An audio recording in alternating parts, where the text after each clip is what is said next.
Hi everyone, my name is Hannah. I'm looking forward to presenting to you this afternoon. I'm going to be speaking for 30 minutes. I'm not sure if we're going to have much time for questions at the end, but if you do have any questions, please pop them in the Q&A button below, not the chat, but the Q&A button, and that will be passed through to my producer to collate if we've got time to go through it. So we've got quite a lot to cover, and I'm going to try and keep it upbeat. But we are going to get a bit of a trot on. So firstly, today's information is general. It's not specific financial advice. You can only get that if someone understands the nuances of your situation, who you are, what you're not, what you've got to play with, what timeframes you're working for, and what you're trying to achieve. So that's specific financial advice. Today, I'm going to talk about the principles that feed into what advice is likely to be relevant to you based on the situation that you understand to be working in. A little bit about me. I'm a chartered accountant. I've got my master's in tax law. I'm a financial advisor, a best-selling finance author. I am financially confident, I am financially literate, and I am also a shopper. And being a shopper means you have different tendencies around money, and based on your tendencies, different strategies are going to be more effective to you. I work at Enable Me. I founded Enable Me, and our job as financial advisors is to give our clients financial confidence, to help them do better, to save more faster, to get in control of their money, grow wealth, get mortgage-free faster, and make sure they are retirement ready. I guess that translates to lifting the savings rates by around 300%, getting our clients mortgage-free in 8 years versus 30, and trying to create about $1 million of wealth over a 10-year period. And on average, that's enough to get them retirement ready, but we tend to have to stack all of those things at the same time. So we're going to cover off quite a bit today, but the first thing is we want to talk to you about why you should be looking to grow wealth. What are the wealth building principles? Understanding your timeline and your constraints and your objectives, because it will mean that different wealth options are either encouraged or discouraged or not even available to you. We're going to talk about how we create personalized wealth plans and how we try and balance the risk, which is the volatility of an outcome, with the reward, the return that you need to get, and what risk your situation can tolerate and what reward your situation needs to solve your problem. As your goals change, normally as you get older, your plan needs to change as well. And if I've got time, I'll give you some takeouts. Everyone here is going to be invited to a discounted session with one of our amazing financial advisors. So that's one of the options at the end of this if you did want to redeem it. But to get us underway, the first poll question, so I can tailor some of my comments to the audience. What is your timeline until retirement? Is it less than 5 years, 5 to 10 years, 10 to 20 years, or yonks? Or have you already retired? Can you just answer that for me quickly so that I can adjust my words to reflect that?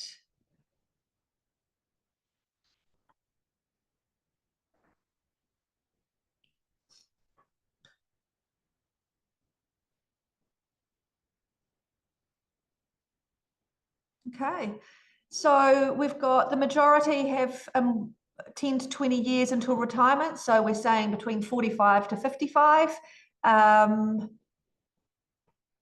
Yeah, so 75% of us have 20 years less until retirement, and some have longer than that. Okay, thank you. So here we go. Back in the day, there was an assumption that if you just bought a home and were pretty good with your money, you were going to be okay in the end, that you would be able to get mortgage-free by retirement, that you'd be able to save enough in addition to getting mortgage-free, and that your kids would be financially responsible and all of these things. Now, that isn't true anymore because it's harder to get on the property ladder. Practically, that means that people's mortgages are bigger than what they were previously. A bigger mortgage takes longer to pay off. Only 30% of Kiwis are on track to be mortgage-free by retirement. If you're not mortgage-free by retirement, you're in a pickle. And of those 30% or so that are on track to be mortgage-free, very few of them have sufficient funds to cover their retirement. And I don't care when you retire or how you want to live your life, but there is a financial impact to that. And I guess so the first thing we want to say is that some of the strategies that may have been applicable 30, 50 years ago are not going to cut the mustard now because the conditions are significantly harder to navigate. And in addition to that, we tend to be a little bit worse. So if you're waiting for perfect conditions before you start to make financial progress, I can tell you those conditions are not coming. It is getting harder and harder to be financially successful. So what do we do? Do we do nothing or do we get started? Well, what we know is that 65% of Kiwis are worried they aren't on track to afford a comfortable retirement. 56% of Kiwis don't feel prepared for retirement. 70% of us think that we need to work past the age of 70. So need to work. You might choose to work, and there is merit in that from a positive aging perspective, but having to work, that often can create more pressure. But 70% of us think we will have to work. We've got 135,000 Kiwis who are retired or qualified for the pension, still having a mortgage, and we've got 1 million parents supporting their adult children. So all these things create downward pressure to your ability to create wealth. And we've got to be able to navigate that. So we come all the way back to, okay, well, what is the plan? What do we do? And it's going to be different depending on if you've got 20, 30 years until you retire or if you've got 10. I guess there's an underlying assumption for the time being that we're on the property ladder. If you're not yet on the property ladder, and you can be on the property ladder because you own a home or because you own an investment property, those two things get you on the ladder. If you're not yet on the ladder, then your first objective has got to be to get on the ladder. And so that might mean that you've got to use different wealth strategies, manage funds, shares, and an increased saving rate to build up enough deposit so you can get on the property ladder. And the reason I want you on the property ladder is that a property goes up, and a leveraged property goes up in value 300% more than an unleveraged asset. And for most of us, we've got a retirement gap, so we need our money working as hard as possible, and a leveraged property allows that. Once you have closed your retirement gap, your need for leverage drops away. And so then we move to diversification. Don't diversify until you've solved your problem. That would be my suggestion. So your plan starts by knowing where you are now. And I don't care where you are, I just need to know where that is, what you're aiming for. How long do we have between the two? Because that determines kind of the trot that we need to be getting, the momentum we need to be building. Some people have time to slowly implement the strategy. Most of us don't. We've actually got to have multiple strategies going at once, and some of our personalities require that so that we can stay excited about things we wouldn't normally be excited by. So where are you now? What are you trying to get to? How long do we have? What are your tendencies? Are you a shopper or a saver? Do you have a lot of money? Do you have not much? What are we working with? What is the hand that you have been dealt that we need to work out? How do we play this? And for most of us, kind of just cutting through the noise, we're going to have to do 3 things at once. This is if you are older than 40, you'd be needing to do these things. We need to maximize your savings rate. We want to get you to a minimum of saving 20% of your income. We want to kill your mortgage, so structure your mortgage so that it's getting paid off as fast as possible, because the sooner you're mortgage free, the sooner you can save for retirement, and the more you should be able to save because you don't have to make these mortgage payments. And then we want to overlay the 3rd principle. So those first 2 are your foundation principles. You get those strong because we're trying to overlay a 3rd at the same time, which is growing wealth in addition to saving and paying off your mortgage, which technically are also wealth creation strategies, but we're doubling down. So a good wealth plan must understand the problem that we are trying to solve. When I say the problem, I'm talking about what is the financial amount I need to come up with by what time frame. That is your problem. I need to understand your tendencies, understand where there are inefficiencies, because there's no point kind of projecting forward your situation if it's inefficient. I need to fix those for you. I need to create a better system so it becomes effortless. And I guess a well-managed cash flow plan or cash flow system, it shouldn't require like you need heroic effort to stick to it. The discipline should be built into the system. We want to develop a wealth mindset so that you are positioned as interest rates come down to pull away from your current situation instead of relax because the interest rates have come down. And we focus on execution, because a plan that is not clinically executed is a giant waste of time. And what I know about life and behaviors is that some months you do well, some months you don't. Sometimes it's because you've been good, and sometimes it's because it's had nothing to do with your effort. But we need to adjust the plan, measure progress, and we reset and we go and we keep going. That is a wealth mindset. So let's talk about money. Let's talk about money honestly. Most of us think if I just earn more money, I'm going to be okay. And in fact, that's why I started Enable Me, because I was earning the most money I had ever earned, yet I still wasn't making any financial progress.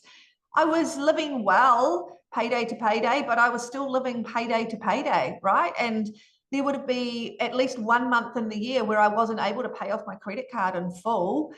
I guess within the year I could, but there's volatility, I guess, in my performance.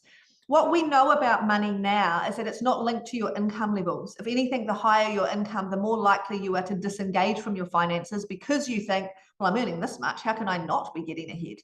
But financial success comes down to two things, and income is not one of them. You've got to understand your financial behaviors, which is your tendencies around money.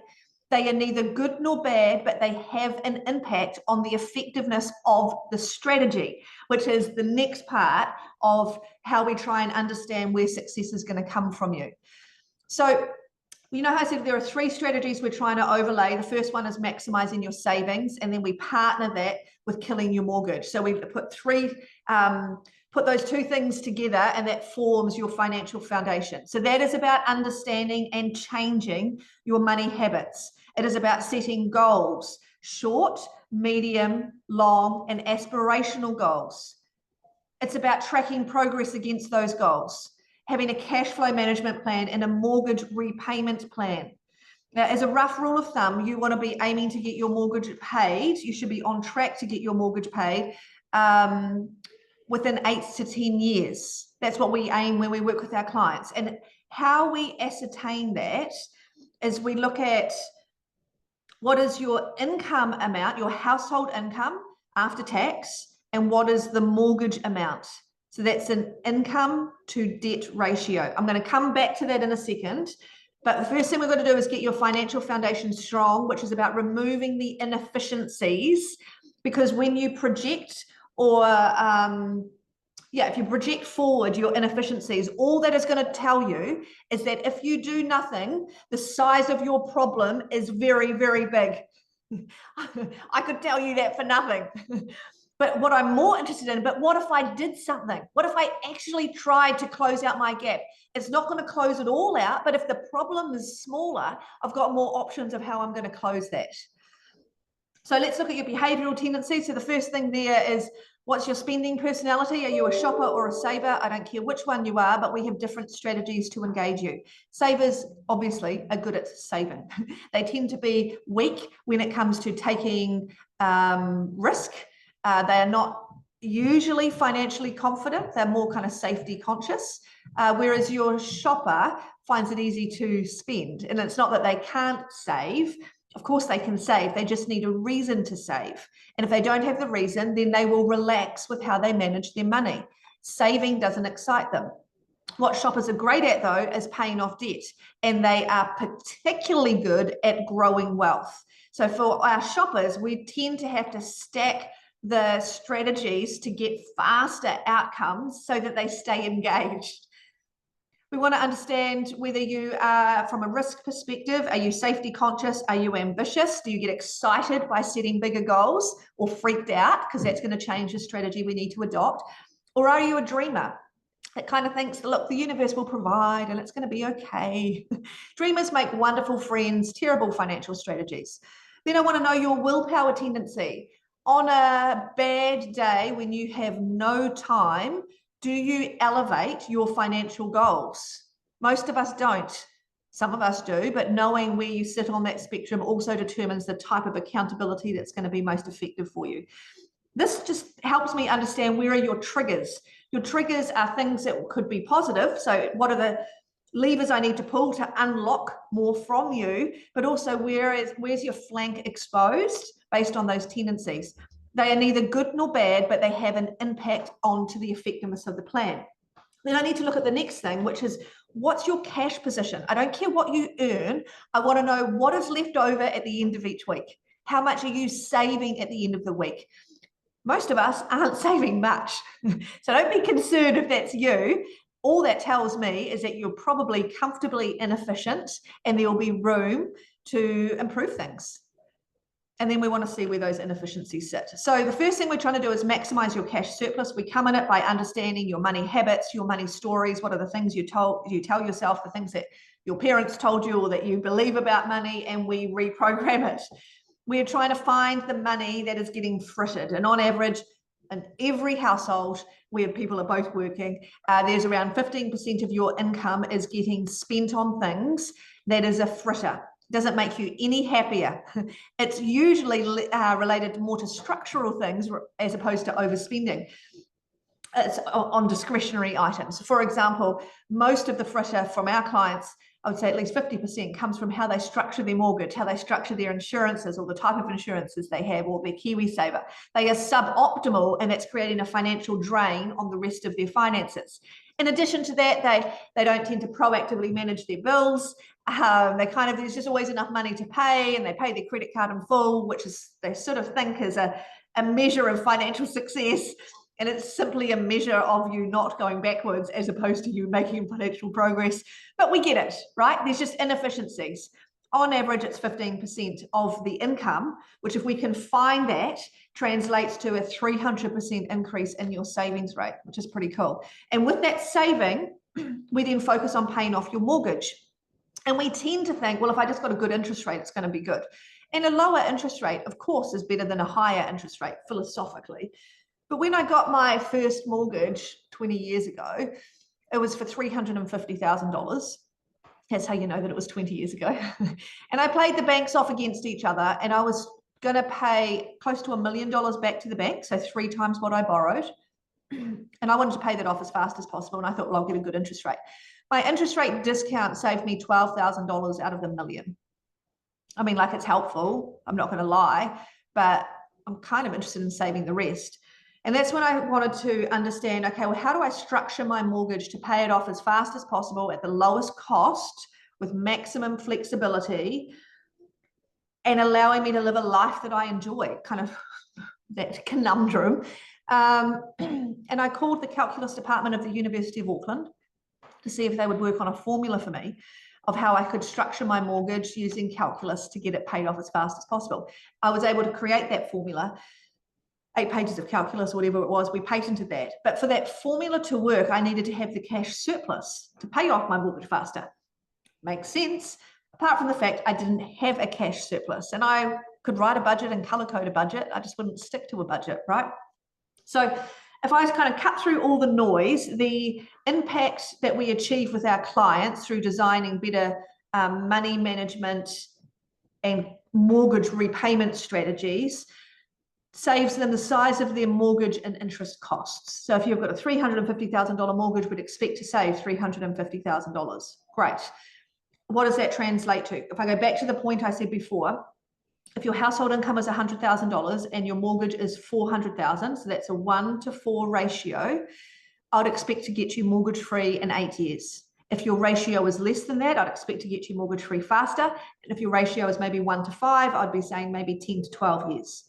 I don't care where you are starting from. It is about optimizing what you've got so we can then maximize the pace at which you are moving forward at. So it's about understanding your debt to income ratio. That's a whole lot more important than what you earn.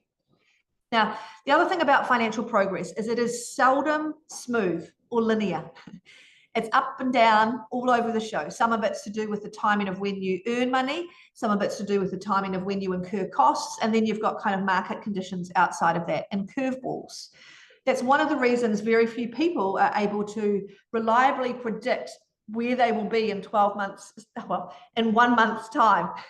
So even if they did an annual budget for the year, that let's say your surplus was going to be $12,000, seldom is it $1,000 a month. the volatility of performance. There might be one quarter where you are scheduled to make no progress just because of the timing of money.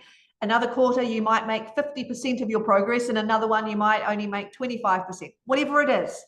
If you're not conditioned, if you don't have clarity on what to expect and when it's going to be hard and when it is going to be easier and what you're aiming for, it is almost impossible for you to maximize your momentum, because you just don't know. You might have a good month and you might think, whoa, I've saved so much this month, and relax as a result of that, when that was always going to be the month that you were going to save the most in the year. And in fact, you didn't even save what you're supposed to save. You just saved more than what you did last month, right? So we've got to actually break down your progress, because it's multifaceted, and we need to be as flexible as possible. And that's where planning is critical. So here is a client scenario. They came to see us in 2017. They were in their mid-30s. They had a mortgage of 700 grand. And initially, we thought that we could get them mortgage free in 12 years.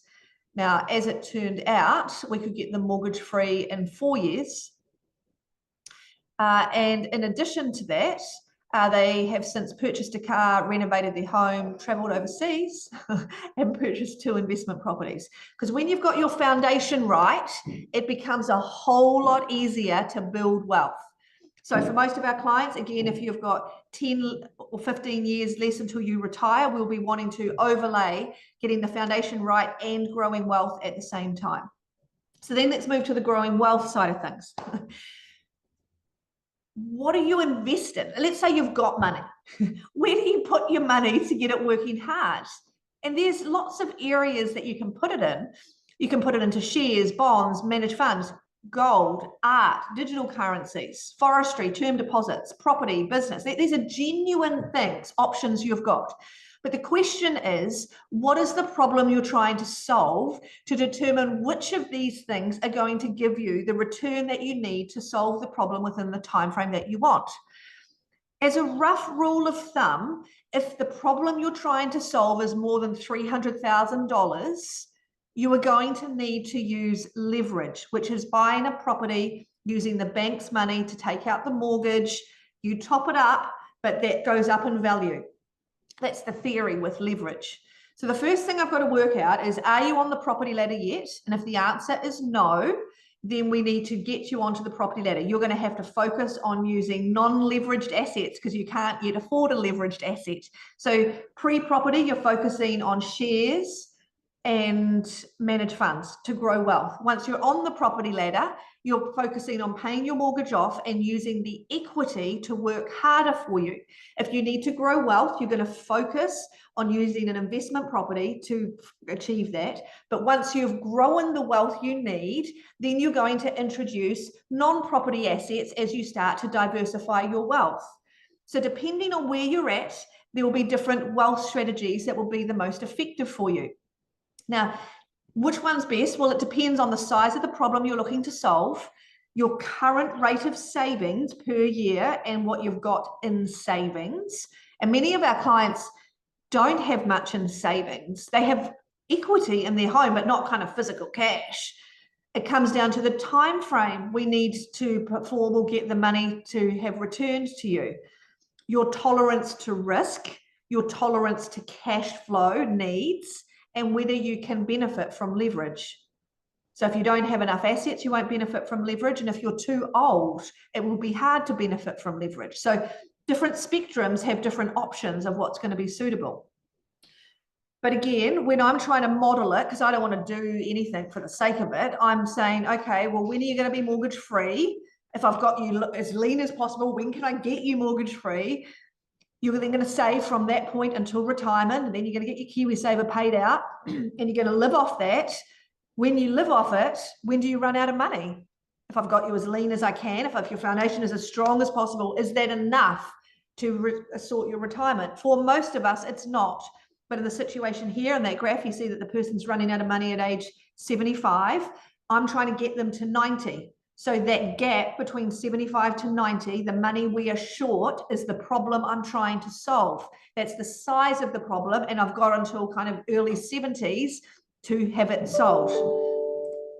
So this is a client who, when they first came to see us, if you look at the dotted blue line, is what their situation was. So if they did nothing, they were on track to pay off their mortgage at 65, which is great. Like they're in the top 30% of Kiwis just by being mortgage free at 65. Amazing.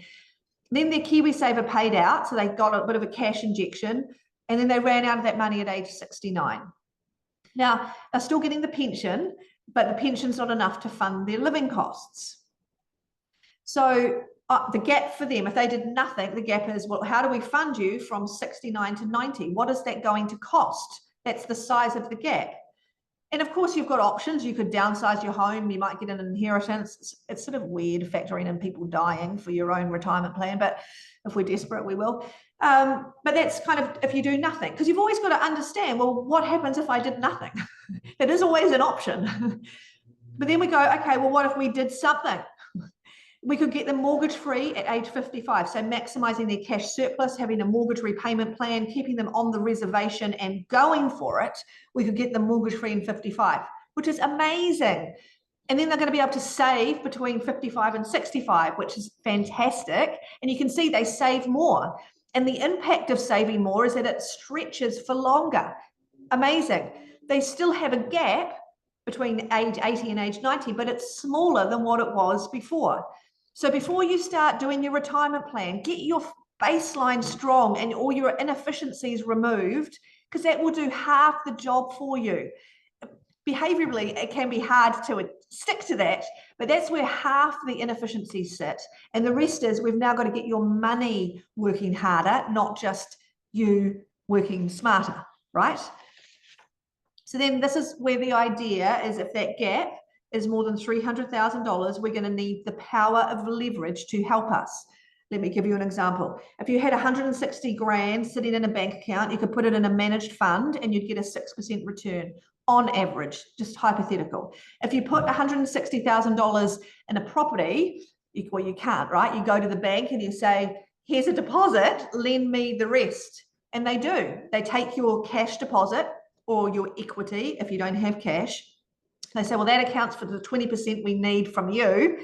I'm going to lend you 80% using the future property as security. So that allows you to buy an $800,000 property. Now, that property you've got a mortgage on, so it's going to require a top up from you because the rent is unlikely to cover all the outgoings, right? So it does come at a cost. But if I look at a 6% growth on an $800,000 asset, that is almost 5 times what that money would do if you just put it into a managed fund without the leverage. Now, of course, it costs you. So even if we factor in that cost, it's still 3 times better than if you didn't use leverage. And it's not because I like property, I just like leverage and I like solving problems. And I certainly don't like putting effort in if it's not going to solve the problem. So let's understand the size of the problem to then determine what are the wealth strategies that are appropriate to solve this problem based on the hand of cards you have been dealt. Because we've all got different hands. But I'm pretty good at identifying trump cards and showing you how to play them, because we've got to play this hand to win. But not all property is created equal. And when we deal with property, I would say probably 98% of the properties are not going to solve the problem. So I'd say, what's the point? So I'm quite clinical with when I assess what a property needs to be, or even what the wealth strategy needs to be. But let's say your gap was $300,000 and I needed to close that gap within 10 years. And I had $700,000 to spend on a property, hypothetically. I'm not buying any old property. I'm going, okay, well, what is the growth rate I need to get on my investment to give me my $300,000 gain? That growth rate will tell me the regions we should consider investing in, the type of property we should consider, the number of bedrooms and what it needs to rent for. That criteria gets rid of 98% of properties on the market, right? So if we're going to solve this, we're going to solve it properly. Now, property might not be the right solution for you because they're already sorted for retirement, which is amazing. So now we've got to look to diversify and try and minimize the volatility. And that's when I'll start working on, okay, well, what's my managed fund strategy? So I'll use the right product at the right time to solve the problem as reliably as possible for us. And if you are going down the property route, we've got to understand what's your cash surplus, because if you're topping up a property, you're introducing a cost to your plan. So by jingoes, you better be lean before you do that. And what's your hold strategy? Many people sell a property before they make the money that they needed to which I'd be replying, well, what was the point? Right? So the hold strategy is just as important as setting the property criteria. So key takeaways: consider the problem you're trying to solve, understand your requirements, consider your timeframes. When are you going to run out of money? Because that's when you need the wealth to have paid its dividend, whatever the dividend is. What's your risk preferences? So what cash flow can you tolerate? Cash flow changes on a day-to-day basis. What risk can you tolerate? The volatility of the performance. And what is the reward you need to get to solve the problem? It's complicated, but it's workable. And we're always about solutions. So if you do want to have a session with one of our amazing team, you just need to redeem this QR code and you get that session for $149, normally $400. You just need to book that session today or tomorrow, I think. And if you don't, you've still got another week and you get it further discounted next week. But book the session. If you need a few weeks to breathe, that's fine. The session's pretty straightforward. We'll get you to fill in a budget of where you think your money goes. No one really knows, but where you think it goes and what your asset position is. And our job is to understand, okay, where are you now? What are you trying to achieve? If I got you doing things as efficiently as possible, does that change your end game? And do I need to get your money working harder as well to achieve your goals sooner? And if the answer is yes to either or both of those questions, then I know we will be able to help. And if the answer is, I'm all good, well, that's fantastic. And we will give you a stamp of approval. I don't know if I've got time for questions. Amelia, do we have time? Probably not, eh? We've run out of time, yeah, but if you would like to. No, we'll let everyone go. Enjoy your lunch. Yep. Have a great afternoon, guys, and hopefully we hear from you. Bye.